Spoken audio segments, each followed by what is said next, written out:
Hello everyone, I hope you're all doing well. Today we're going to be taking a look at SCP-2419. Object Class, Euclid. Special Containment Procedures. A fenced, circular perimeter with a radius of 15 kilometers has been established around SCP-2419.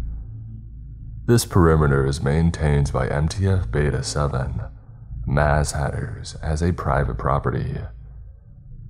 Once per day, MTF Beta-7 is to accompany Foundation technicians into Unit C to perform maintenance on one of 6 incinerators. They are to follow a rotating schedule to ensure that each incinerator's furnace is serviced once a week. Outside of this maintenance, every furnace is to remain lit and operational at all times.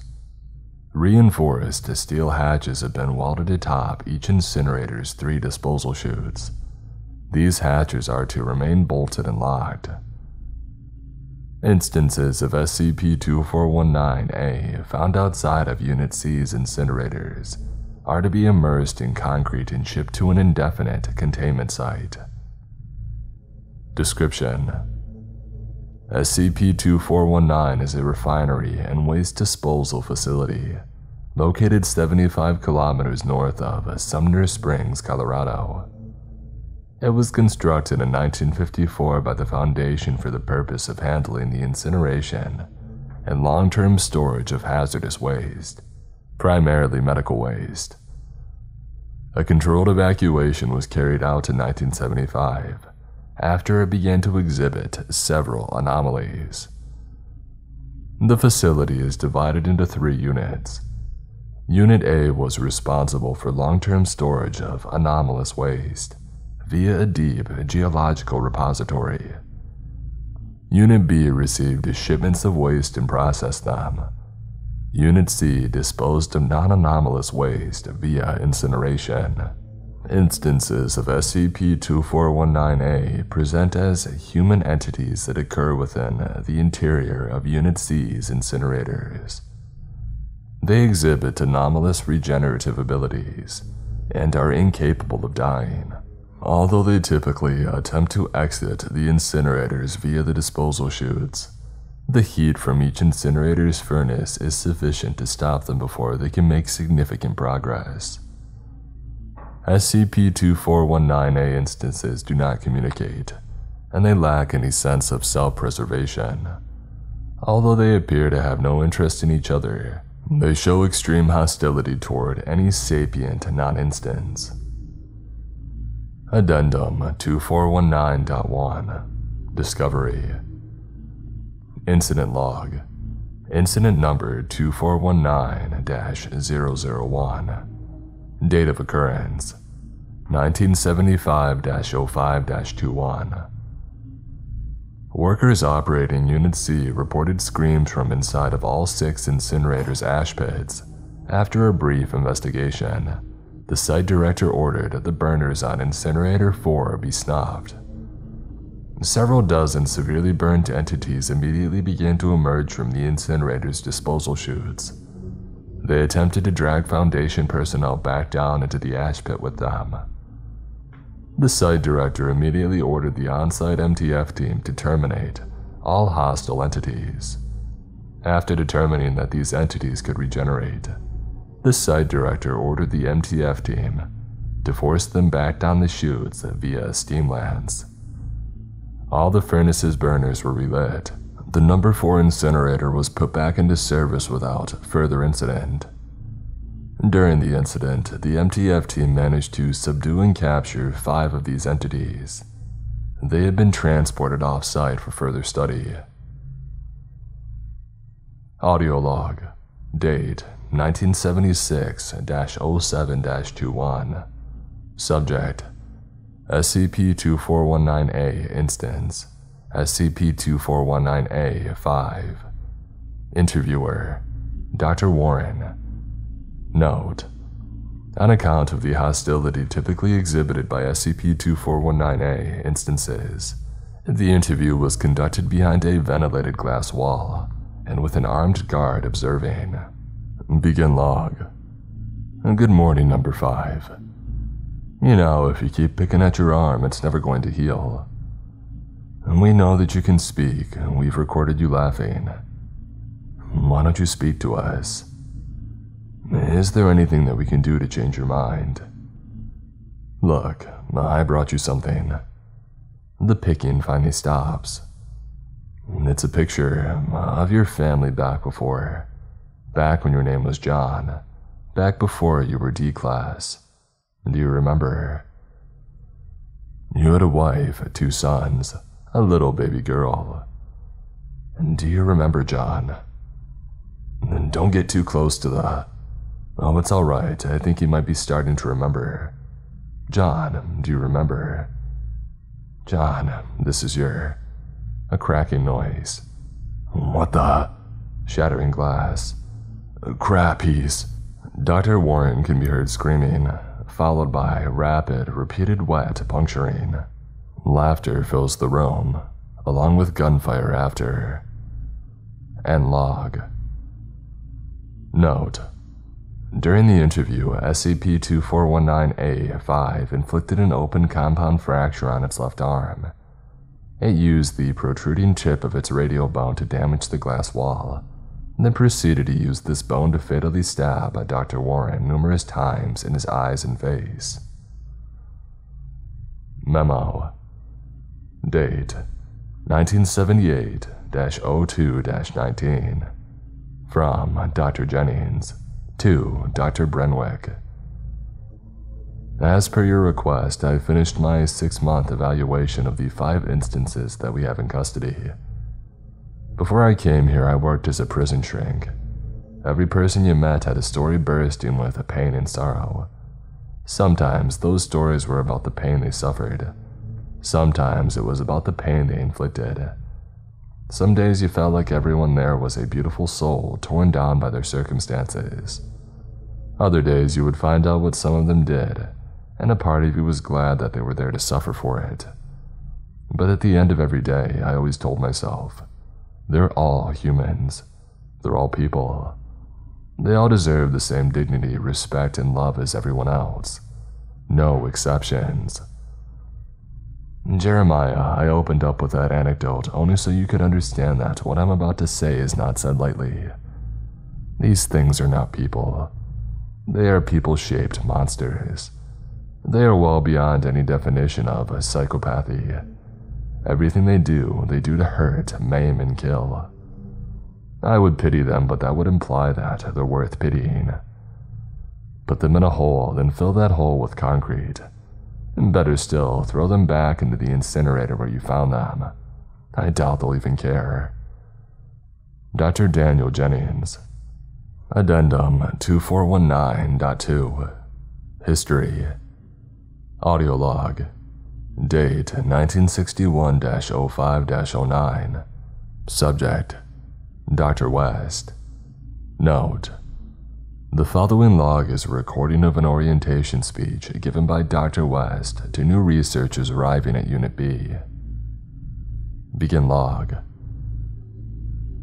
Now, are any of you religious men? Yes, no. Good. Nothing against God, but what I'm about to tell you, it does not always go over well with men of faith. Alright then. As I'm sure you're aware, Unit B is responsible for handling the arriving D-class remains, to determine whether or not they're anomalous, and to perform a little, shall we say, pre-processing before they're sent to Unit A or Unit C. It's that bit that we're going to be discussing today. A slide, please. Now I'm sure all of you... pardon, the slide isn't... Oh, there we are. Now, I'm sure all of you are familiar with the human brain, yes. Well, here it is. I'm sure you're also familiar with how much of a daunting challenge the human brain poses to the Foundation. To control it, we use amnestics. But amnestics are hard and difficult. Nobody's quite sure where they come from, but we're well aware that they come at a significant cost. On top of that, they're not very good. Kind of like using a hammer to remove a splinter. But what if I told you there's an alternative? A form of amnestics that's been right under our noses all along. Cheaper, safer, very few negative side effects, and significantly more precise. I hope the graphic nature of this image is not too disturbing. But we're all scientists here. It turns out that the human brain, so long as it's relatively well preserved, leaves behind. There's a certain residue that it leaves behind, something that we can extract and refine. This residue can be boiled from the mind of a sufficiently fresh cadaver. Think of it as a distillation of memories, of our happiest experiences. All the parts of a human life that brings us comfort when we need it most, that makes us gentle and kind. Here you see what's left behind. The process of boiling is critical, otherwise you'll end up extracting all of this useless crud along with it. Now we can combine and homogenize all these purified distillations together to create a compound that, when properly processed and combined with targeted hypnotherapy, allows for the removal of precise memories, specific memories even. We replace them with this happy soup, if you will, and their minds use that soup to build new pleasant false memories, filling in the gaps. The end result being that, even in death, D-Class continue to help us, help the world. Now, I know you all have many questions, and I'll be happy to take them. One at a time, please. And log. Memo. Date 1974-09-12. From Dr. West to Dr. Hammond. Jim, I have nothing but respect for you as a researcher, as a coworker, and as a friend. So please understand where I'm coming from when I tell you to go screw yourself. Your insistence on trying to go over my head with this is getting tedious. The process doesn't turn corpses anomalies. The incident last month was a fluke. Terry clearly failed to identify an anomalous cadaver before he started the distillation process. He was sloppy. May he rest in peace. That's all. Everybody's too scared to tell this to your face, so I'll just come right out and say it. Ever since you found religion last year, you've become increasingly unbearable to work with. And even if you're somehow right, then so what? They're dead, Jim. We've got enough problems here on Earth without having to worry about whether or not we left a pile of ashes with sufficiently happy thoughts. I'm putting in for you to be transferred to another site. I highly suggest that you don't fight it. Dr. West. Memo. Date 1974-09-13. From Dr. Hammond to Dr. Carringer. You've always been very kind, and I thank you for that. Yesterday, I processed the body of D-263175. He was sentenced to death for the murder of his wife. I boiled away the 6 hours he spent holding his sister's hand as she lay dying in a hospital bed. I boiled away the swell of pride he felt when his son took his first few stabs.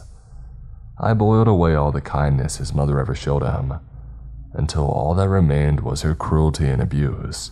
I took away every moment of joy and left behind a life of uninterrupted misery, pain, and rage. Do you know why the Foundation takes D-Class personnel from criminal populations, Sean?